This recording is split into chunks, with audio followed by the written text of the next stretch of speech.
Government are pushing to privatise our prison system. Should we allow profit motive to warp social policy? Can the government tell us that there is money to be made from the privatisation of prisons and that it will save us a fortune? Yet at the select committee hearings, Peter Boydenhout, the boss of private prison company Geo, told the politicians the private prison system won't be cheaper. He told that to our faces. The government are trying to scam us, aren't they?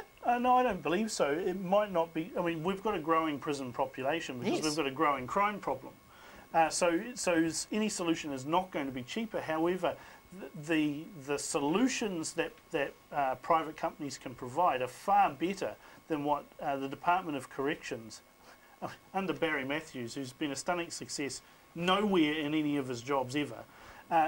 It surely has got to be a better way to at least give it a go. But Peter told us, he told us it wouldn't be cheaper. That's just one person. The line there. He's the guy who's running the goddamn company. That's a pretty big person. That's only one person. That's the guy who's running it. Isn't it great when you, there is a secret. I just can't believe it. When you go falsetto.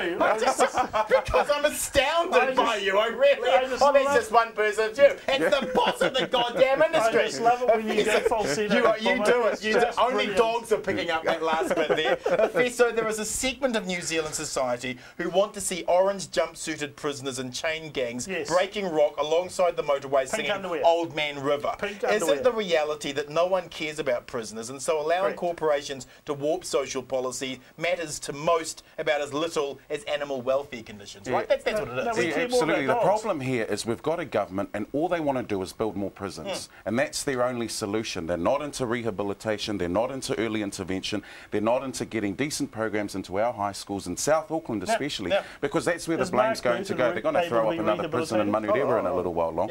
So this government's got to look more long-term. All they're thinking about is, okay, we've got some trouble going out there on the roads. Let's throw everyone into a prison. We'll double bunk them as well. That is not the answer. That is not the answer. And I think the other thing we've got to keep in mind here is if you look at the prison population, they are predominantly Māori and Pasifika people. And we need a government that's going to talk to these communities and say, what can we do better? Because their solution around building more beds or having more beds for prisons is not the way to go. Cam, Geo, whose subsidiary ran the Auckland Central Remand Prison until 2000, was stripped of contracts to run prisons in Texas and Louisiana in 1999 after accusations that it had mistreated prisoners and tried to maximise profits at the expense of drug rehabilitation, counselling and literacy programs. Private prisons have a long history of mistreating prisoners. Is this just about right-wing ideology? Is this the National Party saying we want free market? It's about ideology. I think that we can actually have some learning experiences from those.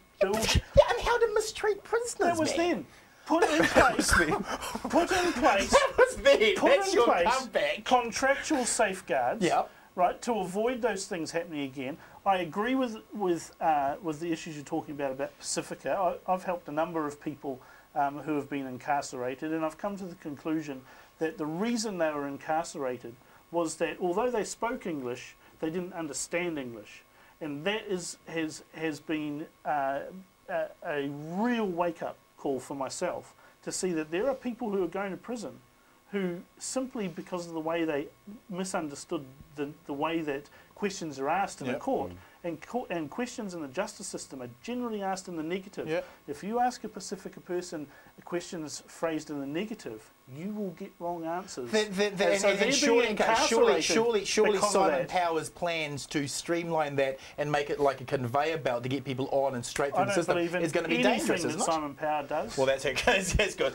So, staffing in private prisons was 15% lower than in public prisons. Management information systems were less well organised, and the number of major incidents higher. Private prisons also had a higher rate of assaults, both on prisoners by other prisoners and prisoners against prison staff. So why is the Māori Party so pro-private prisons? Yeah, I'm not sure what they're going on about here, unless in the background. Yeah, in the background they might have some kind of Māori group that's waiting. That's what I guess might be going on. There might be some conversations going on in the background that we're not aware of.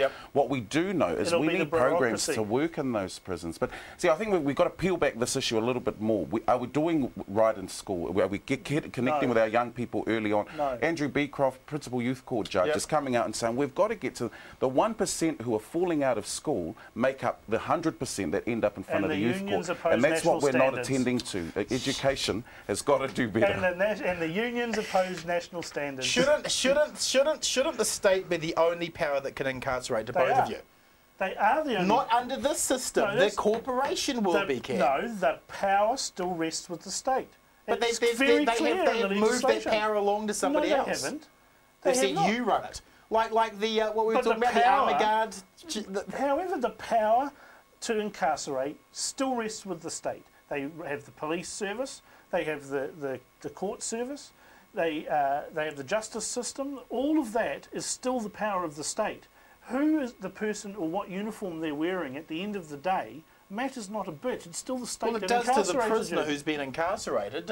Should the state be the only power that incarcerates people? Or are you comfortable with corporations? Well, should the state No, be I'm able not to comfortable at all with people? corporations. Well, I think we've got to get communities involved in this some more. You know, we've got to think widely about what our justice system is like. Is it possible to get elders involved as well? And that could be something the Māori Party is considering at the moment. Okay, both of you, will private prisons decrease the incarceration rate? Will they? No.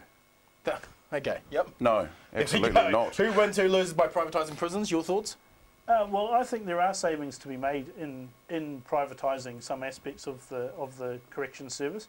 Let's have a model where we say, right, here's a prison, it's got 500 beds or whatever, and we'll let corrections run it.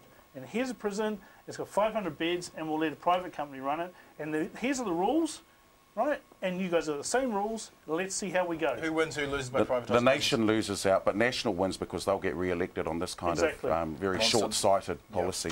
Thank you, panel. Coming up, Americans blame Obama for Bush's economic meltdown. What does that bode for Key's change brand? And is Hillary cuddling us because we've been cosy with China? Citizen A is back after the break.